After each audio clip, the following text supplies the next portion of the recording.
বেশিরভাগ মানুষই জানেন 8ই এপ্রিল হবে এক বিরল সূর্যগ্রহণ, কিন্তু কোন সময়টাতে এই মহাজাগতিক বিরল পূর্ণগ্রাস সূর্যগ্রহণ ঘটবে সেটা কিন্তু অনেকেই জানেন না। দিনেই নামবে ঘোর অন্ধকার, 7.5 মিনিট ধরে আকাশে ভয়ঙ্কর কাণ্ড ঘটবে। এই সূর্যগ্রহণ বিশেষ তাৎপর্যপূর্ণ, কারণ গত 50 বছরে এমন একটিও সূর্যগ্রহণ ঘটেনি।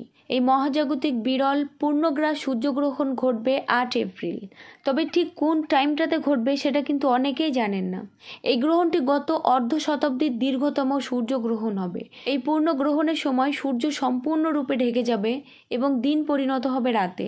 ভারতে যারা সময় সম্পর্কে আগ্রহী তাদের জানানো হচ্ছে, গ্রহণের আংশিক পর্বটি শুরু হবে 8 এপ্রিল রাত আনুমানিক 9:12 পূর্ণগ্রহণ শুরু হবে প্রায় রাত 10:08 নাগাদ। চাঁদ সূর্যকে সম্পূর্ণরূপে ঢেকে দেবে রাত 11:47 নাগাদ। পূর্ণগ্রহণ 9 এপ্রিল মধ্যরাত 1:25 শেষ হবে এবং আংশিক গ্রহণ শেষ হবে রাত 2:22। তো এই সূর্যগ্রহণে আমাদের করণীয় কি?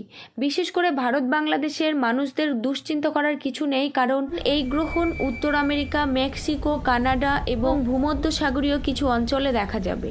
যখন সূর্যগ্রহণ পৃথিবীর পশ্চিম গোলার্ধে ঘটবে তখন কিন্তু ভারত বাংলাদেশে রাত থাকবে। সুতরাং আমাদের ক্ষেত্রে কিন্তু এই সূর্যগ্রহণ দেখার সৌভাগ্য হবে না। তবে আমরা দেখতে পারি, অবশ্যই বিভিন্ন সংস্থা দ্বারা লাইভ স্ট্রিমের মাধ্যমে আমরা এই গ্রহণ অবশ্যই দেখতে পাবো।